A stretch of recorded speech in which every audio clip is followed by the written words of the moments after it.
Terima kasih Anda masih bersama kami. Bagi Anda yang baru bergabung, berikut kami kembali sampaikan 3 berita utama hari ini.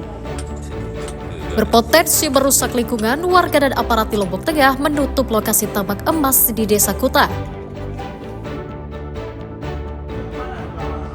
Butuh biaya hidup seorang waria di Mataram diringkus polisi karena nekat mencuri kamera milik rekannya. Harga cabai semakin pedas menjelang Nataru. Warga Mataram ramai berburu cabai busuk sebagai pilihan.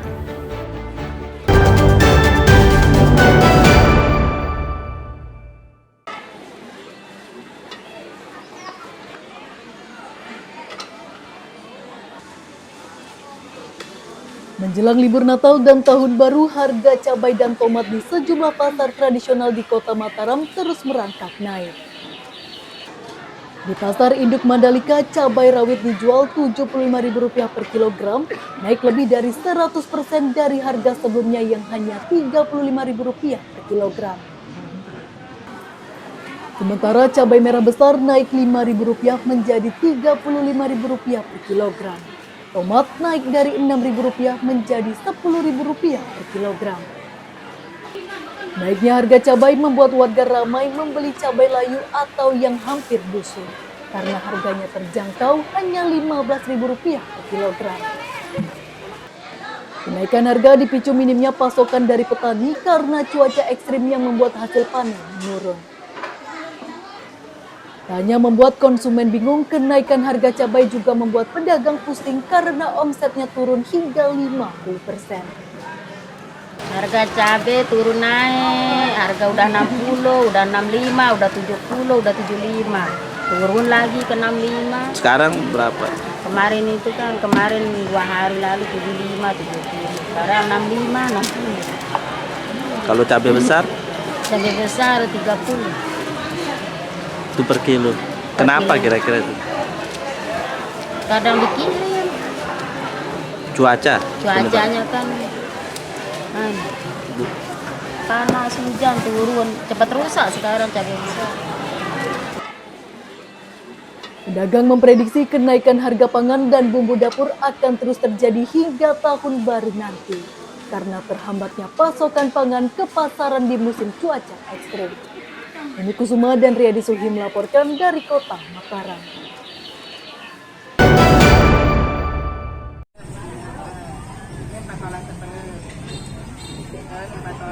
Satu kilo berapa, Bu? Berapa? Harga minyak goreng kemasan subsidi di sejumlah pasar tradisional di Kabupaten Lombok Barat kembali naik menjelang perayaan Natal dan Tahun Baru. Di Pasar Gerung, para pedagang menjual minyak subsidi Rp19.000 per liter, naik Rp3.000 dari harga eceran tertinggi yang ditetapkan pemerintah. Tak hanya minyak goreng subsidi, produk minyak goreng non-subsidi juga ikut naik menjadi Rp23.000 per liter dari harga awal Rp19.000 sampai Rp20.000 per liternya. Pedagang mengaku terpaksa menaikkan harga karena mereka juga membeli dari distributor dengan harga yang lebih mahal. Bahkan untuk mendapatkan minyak goreng subsidi, mereka juga diharuskan membeli minyak goreng kemasan non-subsidi oleh para penyalur. Sejak kapan dia mulai sulit, Pak? 1 bulan. 1 bulan. Oke. Biasanya berapa dapat stok kalau lagi banyak, Pak?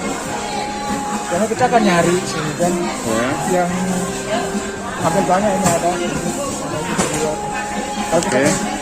Paling 100 2 dus ya. ya per harinya.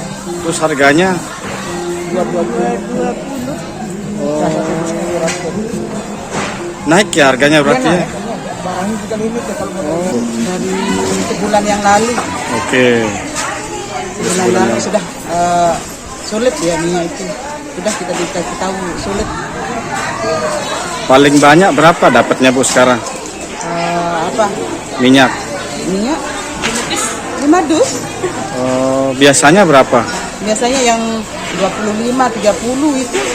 Kalau enggak orang yang Pedagang berharap pemerintah daerah segera memulihkan pasokan minyak goreng subsidi di pasaran menjelang akhir tahun, agar harganya normal kembali dan tidak memberatkan masyarakat.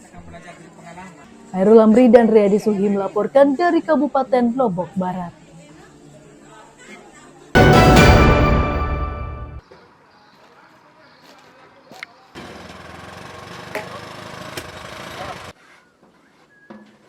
Volume sampah rumah tangga di sejumlah tempat pembuangan sampah sementara TPS di Kota Mataram terus bertambah setiap harinya. Itu terjadi setelah adanya pembatasan volume buang sampah atau ritase sampah yang dilakukan pengelola TPA Kebun Kongo karena melebihi kapasitas. Biasanya sampah di Kota Mataram diangkut dalam 2 kali ritase, namun saat ini pengelola hanya memberi jatah 1 kali ritase saja atau sekitar 170 ton saja per harinya. Padahal produksi sampah rumah tangga di Kota Mataram mencapai 230 hingga 250 ton per hari.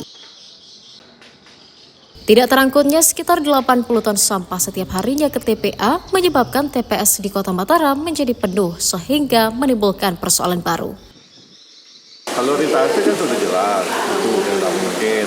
Ya, kami ada pembuangan bahan untuk sementara dulu. Yang ditawarkan itu seperti apa? Bisa seperti sana. Ada kendala seperti apa? Lahan baru berarti. Ya, lahan baru. Kebun ayu nih. Harapan kita itu. Tapi kan kemarin itu juga dikeluhkan oleh anggota DPR RI. Ya mana lagi kita kami juga mengeluh sebenarnya. Pemerintah kota mengeluh juga kan gitu. Tapi kondisi begini. Iya, kondisi kan kami juga tidak bisa mau cari lahan di kota juga enggak. Sehingga perlu koordinasi lintas. Pemerintah Kota Mataram masih berkoordinasi dengan pemerintah provinsi untuk mencari solusi guna mengatasi permasalahan sampah. Selain mengaktifkan program pengolahan sampah yang ramah lingkungan di sejumlah TPS, Pemkot juga rencananya akan mencari alternatif TPA lain untuk mengatasi penumpukan sampah di perkotaan. Emi Kusuma dan Riyadi Sulhi melaporkan dari Kota Mataram.